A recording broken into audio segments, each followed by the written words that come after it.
Back at again with another YouTube video. It's your boy Orion G. Today we're gonna react to 10 WWE WrestleMania decisions that were made on the night. Let's get right into the video.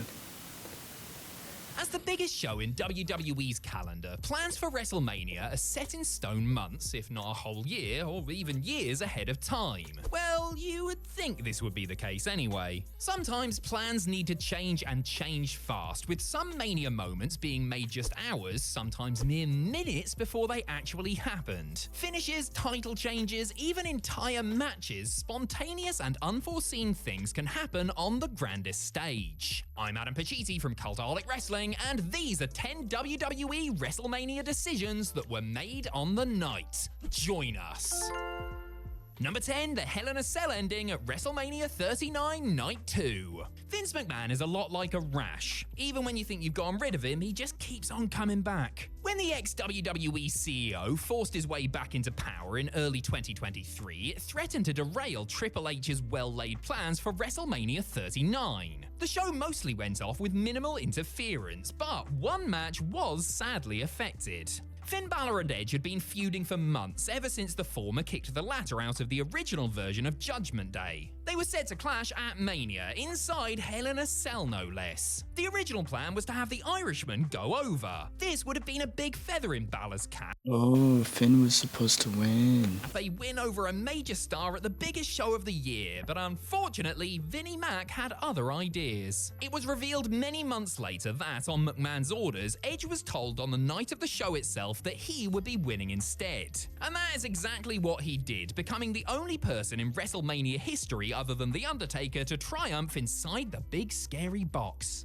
Number 9, the Funkasaurus and his mama at WrestleMania 28. Before he set the world on fire as the greatest NWA World's Heavyweight Champion of all time, Tyrus used to wrestle in WWE as the Funkasaurus And TNA. Brodus Clay. A big man who just loved to dance, Clay would be accompanied to the ring by not only the Funkadactyls, comprised of Naomi and Cameron, but also by his iconic theme tune, Somebody Call My Mama. The song played a big role in Clay's appearance at WrestleMania 28, where he instructed everybody in the stadium to call their own mamas before a dancer dressed as an elderly woman came out and started shaking her ass. A truly classic WrestleMania moment, I think we can all agree. According to the intergalactic dancing dino, he was supposed to wrestle Heath Slater on the show instead. The bout was cancelled to save time, leaving Clay's night in the balance. That was until John Cena himself stepped in. Apparently, Cena went to the bathroom before his match with The Rock, giving Clay enough time to go out and do his thing.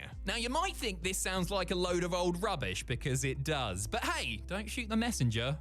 Number 8, That's why he went out there. Okay. Samoa Joe squash at WrestleMania 35. The 35th edition of the Showcase of the Immortals was so long that there are rumors that it's still going on to this day. Even with a staggering 7.5 hours to play with, several bouts had to run short, including this one for the United States Championship. Defending champ Samoa Joe's clash with Rey Mysterio started off hot, with the masked man hitting a 619 on his larger foe. Then Joe recovered, locked in the Coquina clutch, and that's it. It's over. Rey vs. Joe only lasted a measly 55 I don't even think I sat down and watched this match.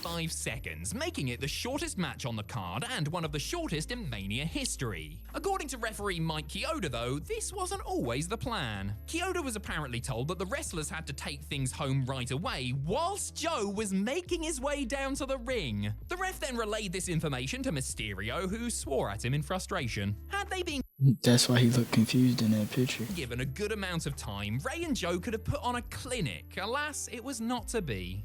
Number 7, John Cena's rap battle at WrestleMania 19. Everybody knows that John Cena's first WrestleMania match was against The Big Show at number 20, but what's easy to forget is his non-wrestling appearance the prior year. Cena, who was still firmly in his rapper phase, was booked to have a rap battle on the Mania 19 Sunday Night Heat pre-show. His opponents? None other than 26-time Grammy-winning rappers Jay-Z and Fabulous. Getting it. There's no way. Airtime with mainstream celebrities could have been huge for the young doctor of thugonomics, but sadly, fate had other plans. Beyoncé's husband pulled out of the show a few weeks beforehand, but that's alright, we've still got the other guy, right? Alas, Fabulous left it much later in the day to bail, announcing he wasn't going to be there 2 days before the show. So, what did Cena do instead? Well, he had a rap battle with cardboard cutouts of the rappers, their faces actually stuck on Austin Powers and Mini-Me cutouts. Hey, maybe it's for the best that nobody remembers this? Number 6, The Miz's absence at WrestleMania 36. As the first major WWE show to take place during the pandemic, WrestleMania 36 looked very, very different to what had originally been envisioned. The event was held in the Performance Center in front of a crowd of precisely no one, with the exception of a few camera operators. Yeah, I can't. The COVID era with the no crowd, just virtual. Wondering why they were risking their lives to film Baron Corbin versus Elias. Amazingly, the virus had very little impact on the card itself, with the exception of Roman Reigns pulling out and this triple threat ladder match for the SmackDown Tag Team Championships. What was supposed to be the New Day and the Usos taking on defending champions Miz and Morrison was changed when Miz was sent home from the Mania tapings due to health concerns. As a result, we got the odd visual of 3 singles competitors clashing for a set of tag belts as the match was changed to Morrison versus Kofi Kingston versus Jimmy Uso. Jomo won, so Miz technically defended a championship without even being there. Number 5, the scrapped matches at WrestleManias 10 and So what, John Morrison won that match by himself? 29. At WrestleMania Or am I not catching that? 10, a match pitting the team of the 1-2-3 Kid, Tatanka, Sparky Plug, that's Hardcore Holly to you and I, and the Smoking Guns against Rick Martel, Jeff Jarrett, IRS, and the Head Shrinkers was booked to take place. However, the legendary ladder match between Shawn Michaels and Razor Ramon had overrun, so this 10-man tag was scrapped moments before it was about to happen. With the power of hindsight, it's probably best that the ladder match got as long as it did. I've seen this match before. I mean, I can't agree that this match was a long match, I guess you could say. But it's still pretty poor form that Shawn and Razor cost 10 lads their WrestleMania moments, especially when one of them was fellow Click member Sean Waltman. Fast forward 19 years and a similar fate befell a planned contest between Tons of Funk and the Funkadactyls and Team Rhodes Scholars and the Bella Twins. A whole bunch of other matches had run long, including Brock Lesnar versus Triple H and CM Punk versus The Undertaker, so this unlucky eightsome were told to beat the traffic instead. Number 4, Seth versus Brock at WrestleMania 35. Back to Mania 35 now, and another match that went a lot shorter than people were perhaps expecting. Royal Rumble winner Seth Rollins had challenged Universal Champion Brock Lesnar to a throwdown at the granddaddy of them all. 2 stars of this caliber surely should have gone on last, but this was the year that Becky Lynch, Ronda Rousey, and Charlotte Flair were given top billing. Instead, Paul Heyman came marching down to the ring and announced that since his client wasn't going to be the center of attention, he didn't want to hang around any longer than necessary and that his match would be opening the show. It actually turns out there was some truth to this kayfabe excuse. Depending on who you ask, Lesnar convinced Vince McMahon that he should go on first, either to give the main event enough breathing room or so that he could get home early. Whatever the reason, and it was definitely the second one, this turned out to be a great decision. Seth's quick victory over the Beast was a very exciting way to kick things off, and Lesnar could head back to the farm. Number 3, Seth's cash. Isn't Brock Lesnar's matches usually quick? It just depends. At WrestleMania 31. WWE found themselves in quite a pickle at Mania 31. They had booked Roman Reigns to face WWE champion Brock Lesnar in the main event. Unfortunately for them, fans deeply resented Reigns at the time. The company knew that if Reigns went ahead and won as planned, there may have well been a riot in San Francisco that night, but luckily they had an ace up their sleeve, an ace with a streak of blonde in his hair. As we all know, one of the best WrestleMania moments to close out. Mania 31 actually ended with Seth Rollins as champion, the architect having cashed in his Money in the Bank briefcase during the main event. What you might not know is that Seth was only told this plan with 2 hours notice, according to former WWE writer Brian Mann. This means that Rollins didn't know he would be winning the belt until after his loss to Randy Orton earlier in the night. Not only was this a genuine surprise, but crucially it kept Reigns away from the top prize. Everybody was thrilled with this decision, well, except for Roman's extended family, who were apparently furious. WWE might have saved the show, but they now had an army of angry Samoans to deal with. Number 2, Blood from a Stone at WrestleMania 13. The match between Bret the Hitman Hart and Stone Cold Steve Austin at WrestleMania 13 is one of the best and most important in the history of WWE. Not only did it tear Yep, turned face. What, Stone Cold, I think, turned face, right?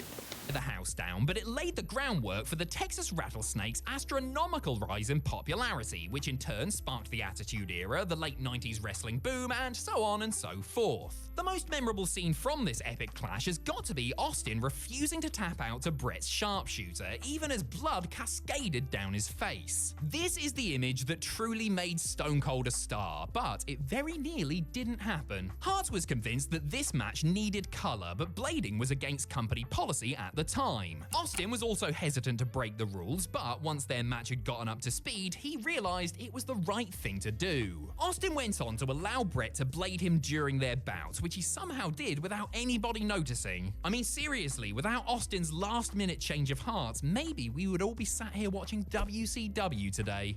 Number 1, Hogan's face turn at WrestleMania 18. The Rock vs. Hulk Hogan from WrestleMania 18 is mainly remembered for one thing: the crowd. The fans in attendance in Toronto that night decided that they weren't going to boo the dastardly Hulkster, even though he had tried to kill The Rock a few weeks earlier. Instead, they cheered him wildly, which turned this entire match on its head. After some thoroughly satisfying sports entertainment, Rocky picked up the win as originally planned. Then out came the New World Order's Scott Hall and Kevin Nash to punish their former leader for losing.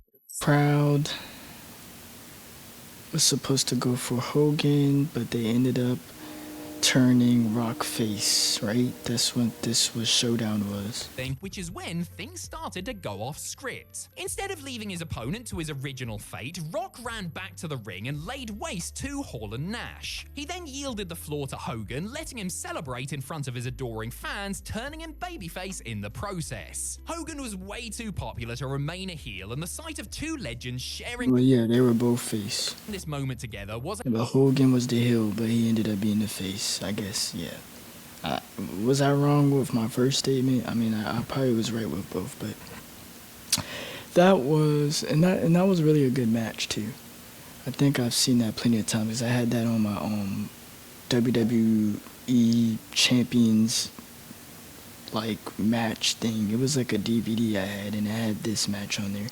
But yeah, that was 10 WWE WrestleMania decisions that were made on the night. Subscribe, like, comment, tell me what you guys want to see next in the comments down below. I got more videos coming. Stay tuned. And yeah, Uriah out.